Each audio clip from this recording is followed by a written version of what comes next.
Carl Azus for CNN10, and we welcome our viewers from around the world. It caused widespread devastation on the island of Dominica, and last night Hurricane Maria was roaring toward the U.S. territory of Puerto Rico as a Category 5 storm. We are closely watching this and will bring you an in-depth report in tomorrow's show. Meantime, CNN10 has the latest. Another natural disaster has struck the North American nation of Mexico. A little over a week after a magnitude 8.1 earthquake occurred near the country's southern coast, a magnitude 7.1 tremor hit yesterday, this one in central Mexico, and it caused some buildings to collapse in the capital of Mexico City, about 75 miles away.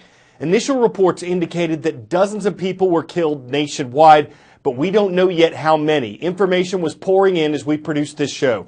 Schools were closed in the Mexican capital. The airport was closed. Mexican President Enrique Peña Nieto ordered the evacuation of damaged hospitals, with patients being moved to other medical facilities. This earthquake came exactly 32 years to the day after another tremor killed about 9,500 people in and around Mexico City. The depth was about 32 miles. That may not seem that deep to you, but that plays a very important role in terms of the vicinity. So again, here is where it is located, just for some reference point.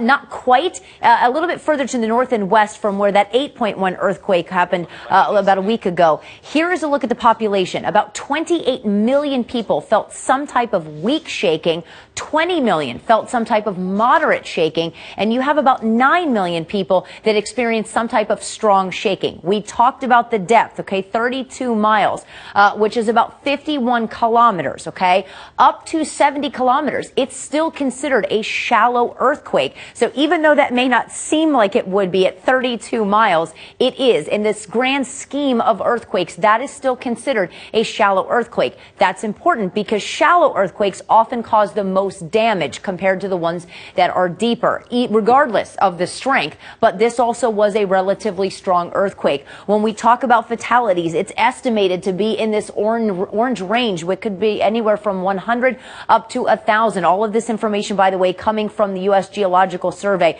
in terms of economic losses as well. Now, frequency, we often get about 15 earthquakes that are between a 7 and a 7.9 every year, so it's not uncommon to get these. The world was watching yesterday when U.S. President Donald Trump made his first address to the United Nations. Its general debate is taking place this week at the UN headquarters in New York City. President Trump has repeatedly criticized the organization for not taking enough action to achieve its goals, which include international governments working together to solve world problems. In his address yesterday, the U.S. leader said America hoped the UN would be more accountable and effective in the days ahead. And he echoed a phrase he used during his presidential inauguration speech on January 20th.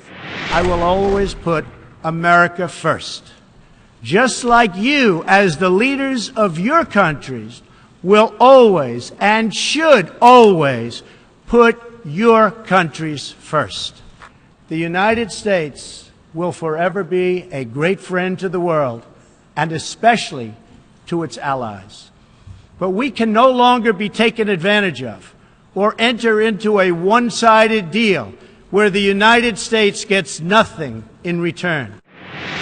One such deal the president mentioned was the international nuclear agreement with Iran, which was reached in 2015. He also spoke out against terrorists and the countries that support them, and he took aim at North Korea and its dictator Kim Jong-un. President Trump controversially called him Rocket Man and said that if the U.S. were forced to defend itself or its allies, it would, quote, totally destroy North Korea. But he added that he hoped this wouldn't be necessary, and he thanked the other UN members involved in imposing new economic penalties on North Korea. Those haven't been effective in the past to stop the nation's weapons programs. Breaking news right now out of North Korea. The country has carried out another missile test. North Korea releasing pictures of Kim Jong-un inspecting what it claims is a hydrogen bomb. So what happened in North Korea? Why have sanctions failed so badly? Sanctions obviously have not worked. You'd almost have to say that they were designed to fail because they have been so ineffective. And they've been so ineffective for a number of reasons. The first is the extreme and complete control that the Kim family wields over its people. So as a comparison, take Iran. It's widely accepted that the economic sanctions placed by America and other countries crippled the Iranian economy, and they were a major reason why Iran agreed to limit its nuclear program. The Iranian government didn't wield close to the amount of power over its people that North Korea does. They still have elections, and also they still pay attention to what the general public thinks. The total and brutal nature of North Korea's control over the media, over its citizens. It protects the regime from the consequences that sanctions have on its people. Another reason the sanctions haven't worked. Kim Jong-un has managed to protect the North Korean elite from them. We are basically talking about the control of a small coalition of high-ranking military officials, Korean Workers' Party leaders, and top bureaucrats. Some studies estimate we are talking about somewhere between 3,000 to 5,000 people. By doling out money and power to that small group, Kim has kept them loyal. In some ways, sanctions have even helped him do that. The poorer and more insulated North Korea is, the more its leadership depends on Kim for things like food and housing and luxury goods. So what would effective sanctions look like? One word could be key: exports. There's a common misconception that existing sanctions have already shut off North Korea's economy from the rest of the world. Not so. They still export billions of dollars worth of goods. That's coal and clothing and even food being exported out of North Korea. And bear in mind, this is a massively impoverished country with food shortages. Those goods are being traded for cash that ends up in the hands of the Kim regime. With North Korea, the regime does not use export earnings for the welfare of the people. So the welfare of the people, I think, should be considered irrelevant to the sanctions issue. And so we should be trying to essentially shut down North Korean trade. The money that North Korea gets from its exports helps the Kim regime in a number of ways. Those revenues are used for two purposes, both of which are essential for regime maintenance. One of them is the development of missiles and nukes, and the other is to keep regime elements loyal to Kim Jong-un. Cutting that export money could drastically hurt Kim Jong-un's ability to control North Korea. The problem is that the vast majority, 75% of North Korea's exports are to China. For those sanctions to have any effect, the world needs China on board. How that happens is another question. 10-second trivia. Which of these cities is located next to the Nile River? Baghdad, Iraq, Luxor, Egypt, Tripoli, Libya, or Pretoria, South Africa?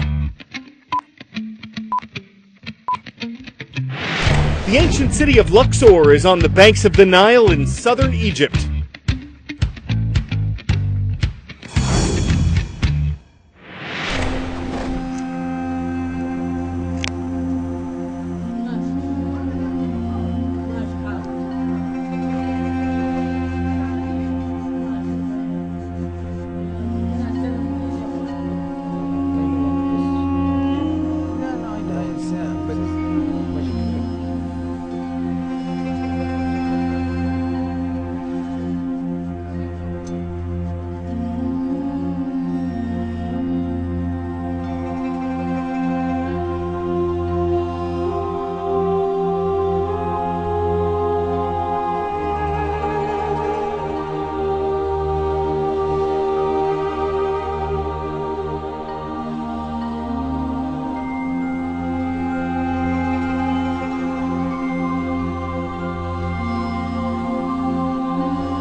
Scoring a perfect 10 out of 10 today, a pet that pays for itself? You've heard of a cash cow. This is a cash cat. He has a quirk that's really rich. He collects money. At a business in Oklahoma, people pass by, slip $1 through the door, and what's now known as the cash nip kitty jumps and saves. But it's not being spent on some fancy feast. The business owner has been donating the kitty's cash to a charity for the homeless. So all that money for the kitty doesn't just become litter, y'all. They're keeping close tabbies on it and donating it to a good cause. I'm Carl Zeus, covering history, archaeology, and mathematics for CNN10.